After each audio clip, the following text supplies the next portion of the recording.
रौनकपुर नाम के शहर में राजा रौनक सिंह का राज हुआ करता था। वो हमेशा अपने प्रजा के हित के लिए कार्य करते थे। वहाँ की प्रजा बहुत खुश रहती थी। एक दिन गिद्ध आकाश में भूतिया पेड़ का बीज लेकर उड़ रहा था। जैसे ही गिद्ध रौनकपुर राज्य में पहुंचा तो उसके मुंह से एकदम बीज रौनकपुर के बीचों बीच में गिर गया। बीज भूतिया था, इसीलिए अगले दिन ही वो बीज पौधा बन गया। वहाँ के स्थायी निवासी जब पौधे को देखा तो बहुत ही ज्यादा हैरत अंगेज हो गए, क्योंकि पौधे का रंग काला था। बाद में लोगों ने आपस में चर्चा करने के बाद यह समझा कि खेत से उबले हुए घास या वनस्पति होगी। दूसरे दिन पौधा काफी बड़ा हो चुका था।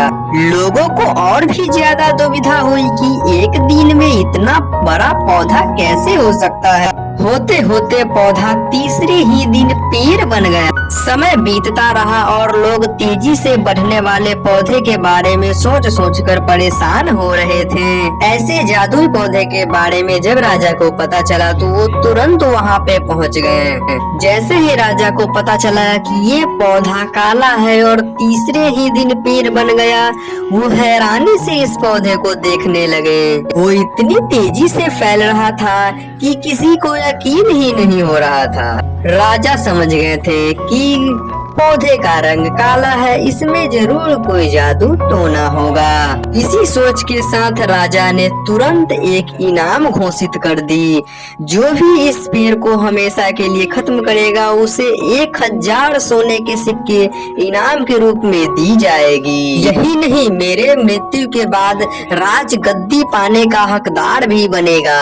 इतनी बड़ी घोषणा सुनने के बाद हर कोई पेड़ खत्म करने में अपना दिमाग लगाने लगा। राजा के सारे चतुर मंत्रियों ने भी तरकीब लगाई, लेकिन पेड़ को कोई भी नष्ट नहीं कर पाया। किसी ने पेड़ के आसपास आग लगाई तो मंत्रियों ने पेड़ को हाथियों से खिंचवाया, लेकिन पेड़ को कुछ नहीं हुआ। अब लोगों के मन में डर बैठ गया कि पक्का ये वैसा पेड़ नहीं है, बल्कि ये भूतिया पेड़ है। तभी उस गांव के एक समझदार व्यक्ति को राजा की घोषणा का पता चला। जानकारी मिलते ही वह अपने गुरुजी के पास भूतिया पेड़ से जुड़े रहस्य को जानने के लिए पहुंच गया। गुरुजी ने अपनी ध्यान से शक्ति को एकत्र करके देखा और पूछा, तुम क्या उस पेड़ को खत्म करना चाहते हो? तो समझदार व्यक्ति ने जवाब दिया, हाँ गुरुजी, सब उससे परेशान है। गुरुजी ने बताया, उसे खत्म करने का एक ही तरीका है, तुम्हें उस पेड़ के आसपास नमक डालना होगा।